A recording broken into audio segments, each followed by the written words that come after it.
Tehran has sent a message to the rest of the world, and it is aimed straight at the United States. You're watching TimesXP. My name is Dhrityatri, and a new diplomatic clash is unfolding, not on the battleground, not in the nuclear talks, but inside the halls of United Nations in New York. Well, the US is squeezing our diplomats. That's what Iran's new accusations are. Iran says that the US is making life harder, deliberately harder for its diplomats that are stationed at the UN. In a harsh statement, Tehran appealed directly to the UN leadership, accusing the US of tightening restrictions, blocking their staff, and trying to cripple the normal work of its diplomatic mission. Well, Iran wants the UN to intervene, and that too immediately. And this is the new flashpoint. 3 Iranian diplomats are in the center of all this chaos.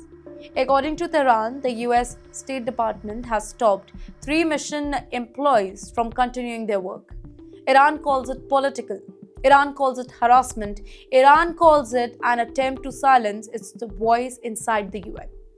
However, the US, they have not yet given any detailed explanation, fueling more speculations here. But the pressure started months ago, not right now. So back in September, during the UN General Assembly, the US imposed severe restrictions on the Iranian delegations. Limited movement inside New York, no access to certain stores, including wholesale markets. In fact, a ban on buying luxury goods. Before this, Iran's diplomats, they had far more freedom. They were allowed to move between the UN buildings, their missions, the ambassador's residence, and JFK airport. Now that freedom is shrinking, and that really, really fast. Be it bank accounts, be it daily shopping, be it basic moment, all restricted. Iran's foreign ministry says that the US is using every single tool that is possible to apply pressure, blocking their bank accounts, limiting their everyday purchases, monitoring their movements, in fact, around the entire city. Tehran calls it pressure and harassment that is designed to disrupt the legal diplomatic work. And it is asking the UN to step in before these restrictions turn into diplomatic crisis. But you know why this sudden escalation? Look back at June here. Tensions were already sky high. 5 rounds of indirect US-Iran nuclear negotiation failed to produce a breakthrough.